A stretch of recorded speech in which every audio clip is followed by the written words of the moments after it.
दोस्तों, आप इतनी मेहनत करते हो, इतना परिश्रम करते हो, फिर भी एग्ज़ाम्स में मार्क्स कम आते हैं, या आप जब एग्ज़ाम्स देने जाते हो तो फियर फैक्टर और एंग्जाइटी फैक्टर आप पर हावी हो जाता है, या आप पढ़ने बैठते हो तब फोकस नहीं रहता, कंसंट्रेशन नहीं होती। तो इन सब के लिए हम क्या उपाय करें, क्या रेमेडीज करें, आज हम उसके बारे में डिस्कस करेंगे।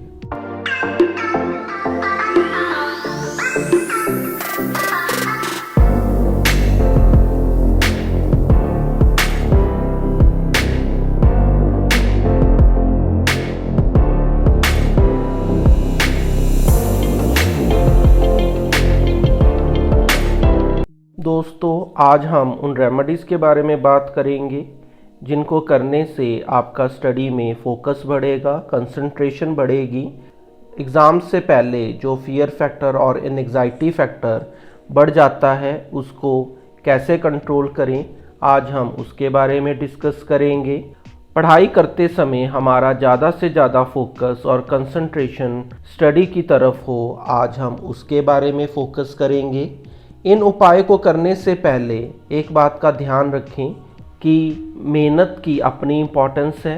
मेहनत आपको इन रेमेडीज़ के साथ करनी ही करनी है। जितने घंटे आप स्टडी कर रहे हो उतने घंटे आपको स्टडी करनी है। मेहनत किए बिना फल नहीं मिलता। ये जो हम उपाय आज आपको बताने जा रहे हैं ये आपके लिए एक सपोर्ट सिस्टम का काम करेगा। मेहनत और ये उपाय दोनों मिलके आपके एग्ज़ाम्स में अच्छे मार्क्स लाने में सहायक होंगे। तो अब हम उपाय के बारे में डिस्कस करते हैं। सबसे पहले जिस कमरे में आप पढ़ रहे हैं वो साफ़ सुथरा होना चाहिए, उसमें धूल मिट्टी नहीं होनी चाहिए, उसमें हर चीज़ तरतीब अर्थात अरेंजमेंट में होनी चाहिए, उसमें कोई गंदगी नहीं होनी चाहिए। अब दूसरी रेमेडी की बात करते हैं। आपने एक गिलास पानी का लेना है, ग्लास कांच का होना चाहिए। उस ग्लास को आपने दोनों हाथों में पकड़ना है और 11 बार 505 ये बोलना है। ये बोलने के बाद उसके बाद आपने पानी को पीना है। ऐसा आपने दिन में 5 बार करना है। अब हम तीसरी रेमेडी की बात करते हैं। तो आपने अपने रूम के नॉर्थ दिशा में अर्थात उत्तर दिशा में ग्रीन या ब्लू बॉटल में पानी भर के उसमें मनी प्लांट लगाना है। चौथी रेमेडी में आपने दिन में 2 बार हरी सौंफ या मिश्री इसका सेवन करना है। अगर आपके पास हरी सौंफ या मिश्री नहीं है तो आप तुलसी का रस ले सकते हो या आप ब्रह्मी शरबत इसका सेवन कर सकते हो। अब हम अगली रेमेडी की बात करते हैं। जब भी आप एग्ज़ाम देने जाएं तब आपने काले कपड़े बिल्कुल नहीं पहनने। आपने एग्ज़ाम देते समय लाइट ग्रीन या लाइट ब्लू इस रंग के ही कपड़े पहनने हैं। आप जिस भी कमरे में पढ़ रहे हो उस कमरे में आपने नॉर्थ की दीवार में अर्थात उत्तर दिशा की दीवार में आपने मोरपंख लगाना है और आपने अपनी बुक्स या किताबें रूम के साउथ वेस्ट कॉर्नर में रखनी है अर्थात दक्षिण पश्चिम दिशा में आपने अपनी किताबें रखनी है। और इस बात का ध्यान रखें कि पढ़ते समय आपका फेस ईस्ट या नॉर्थ दिशा में होना चाहिए। दोस्तों, अब हम उस रेमेडी के बारे में बात करेंगे कि जब एग्ज़ाम से पहले हमें जो एंग्जाइटी होती है, फियर फैक्टर होता है, जिसके कारण हमने जो इतनी मेहनत की होती है या जो हमने इतना याद किया होता है, कॉन्फिडेंस की कमी के कारण वो हम उतना लिख नहीं पाते, जिसके कारण हमारे मार्क्स कम आते हैं।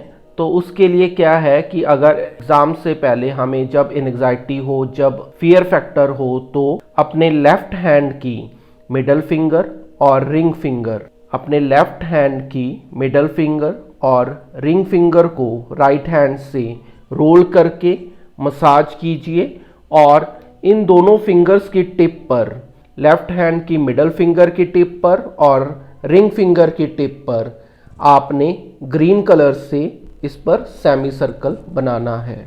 पढ़ते समय अगर हमारा फोकस नहीं बन रहा, हमारा ध्यान नहीं लग रहा, तो इसके लिए ये यंत्र जो ये स्क्रीन पे डिस्प्ले हो रहा है, इसको आपने ब्लू कलर के पेन से बनाना है और पढ़ते समय इस यंत्र को अपनी पॉकेट में रखना है और सोते समय इसको आपने अपने पिल्लो के नीचे रखकर सोना है। इस यंत्र को आपने शुक्ल पक्ष के बुधवार को बनाना है। अब हम अगली रेमेडी के बारे में बात करते हैं। आपने ब्लू पेन से ये लाइन लिखनी है, I have successfully passed my exams with 100% good marks. इसके ऊपर आपने लिखना है 2190, फिर बॉक्स बना के आपने लिखना है focus, memory, confidence, success, clarity.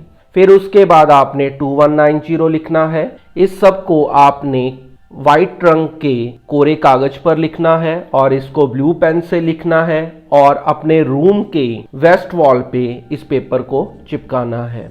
इस तरह ये रेमेडीज करके हमारा फोकस और हमारा कंसंट्रेशन स्टडीज़ में ज़्यादा बढ़ेगा। एग्ज़ाम्स से पहले जो हमें एंग्जाइटी होती है, फियर होता है, या एग्ज़ाम के टाइम जो हम घबरा जाते हैं, हमारा कॉन्फिडेंस लेवल लो हो जाता है, ये रेमेडी, ये उपाय करने से हम सब उस चीज़ को ओवरकम कर सकते हैं। अनंत शक्ति की कृपा से हम अच्छे मार्क्स पास करके अपने जीवन को आनंद से भर सकते हैं।